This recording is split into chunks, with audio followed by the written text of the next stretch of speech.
আসসালামু আলাইকুম রহমতুল্লাহি তাআলা ওয়া বারাকাতুহু। প্রিয় দেশবাসী, আশা করি আপনারা সকলে ভালো আছেন। আমিও ভালো আছি, আলহামদুলিল্লাহ। আল্লাহ পাকের কাছে শুকরিয়া আদায় করি যে মহান রব্বুল আলামিন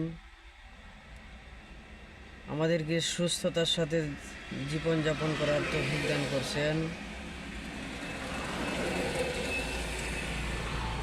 5ই আগস্টের পর আমরা যেভাবে স্বাধীনতা পেয়েছি, সেজন্য আবার শুকরিয়া আদায় করি, বলি আলহামদুলিল্লাহ। আপনাদের সাথে আজকে কথা বলার বা লাইভে আসার উদ্দেশ্য হলো একটি কথা আপনাদেরকে আমি জানাতে চাই। বাংলাদেশ জামাত ইসলামী 1941 সাল থেকে এদেশে কাজ করে যাচ্ছে। বাংলাদেশ তথা সারা বিশ্বে সার্বিক শান্তি প্রতিষ্ঠা ও মানব জাতির কল্যাণ সাধনে ব্যক্তি ও সমাজকে ইসলামের আলোকে গড়ে তোলা ও পরিচালনা করা জামাতের আদর্শ ও লক্ষ্য। আর এটা আল্লাহ সন্তুষ্টি অর্জনের একমাত্র পথ। আর এই সন্তুষ্টি অর্জনের লক্ষ্যকে সামনে রেখে বাংলাদেশ জামাতে ইসলামী বিভিন্ন কর্মসূচি বাস্তবায়ন করে যাচ্ছে। ইসলামী আন্দোলনের বাহন হচ্ছে সংগঠন বা সংঘবদ্ধ প্রচেষ্টা ছাড়া কোনো আন্দোলনের সফলকাম হতে পারে না। বিশ্বনবী হজরত মুহাম্মদ মুস্তাফা সাল্লাল্লাহু আলাইহি ওয়াসাল্লাম সংগঠনের মাধ্যমে এদেশ থেকে একদল সৎ ও যোগ্য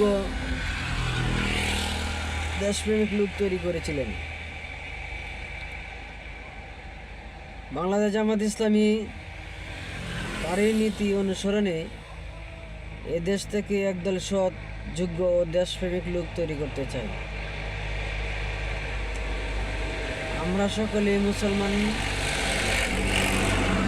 আমরা যারা নিজেকে মুসলমান দাবি করি, ইমানদার দাবি করি, আমাদের উপরে ফরজ কাজ দিন প্রতিষ্ঠিত করা। আর দিন আপনি প্রতিষ্ঠিত হবে না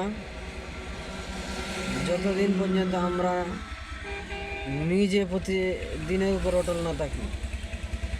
নিজে দিন ইসলামকে মানব এবং সকলে মিলে দিন ইসলাম প্রতিষ্ঠিত করার জন্য দিনের ইসলামের পক্ষে যারা কাজ করছে, যারা নেতৃত্ব দিতে চাচ্ছে, তাদেরকে সমর্থন করা আমাদের কর্তব্য, দায়িত্ব।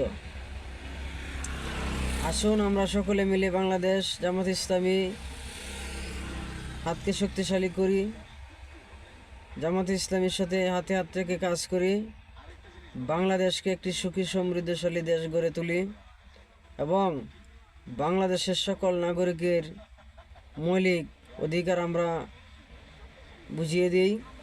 তাদের জানমাল জানমালের নিরাপত্তা নিশ্চিত করি, ব্যক্তি ও সমাজকে ইসলামের আলোকে গড়ে তুলি, ইসলামের আলো ছড়িয়ে পড়ুক সারা বিশ্বে, বাংলাদেশ সহ। আর ইসলাম সৌন্দর্য তখনই প্রকাশ পাবে ইসলামের দিয়ে যখন রাষ্ট্র পরিচালনা করা হবে। আর ইসলাম দিয়ে যদি রাষ্ট্র পরিচালনা করা হয়, বাংলাদেশের মানুষ সুখ, শান্তি ও উন্নতি আশা করি আগের চাইতে অনেক বৃদ্ধি পাবে। মানুষও খুব নিজেকে গর্বিত মনে করবে আল্লাহর আইন পেয়ে। আমি আর কথা বেশি বলতে চাই না। বাংলাদেশ জামাত ইসলামী অনেক নেতৃবৃন্দ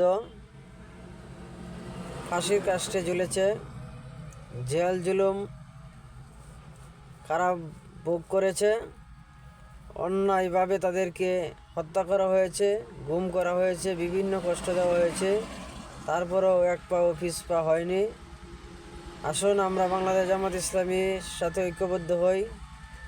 আমাদের আমিরে জামাত ডাক্তার শফিকুর রহমান, ওনার যে সুন্দর কথাবার্তা বক্তব্য, আমরা মুগ্ধ হচ্ছি। আসুন আমরা সকলে মিলে আল্লাহর কাছে দোয়া করি বাংলাদেশ যেন সুখী সমৃদ্ধশালী দেশ হতে পারে। এ বলে আমার কথা শেষ করছি। খুদা হাফেজ।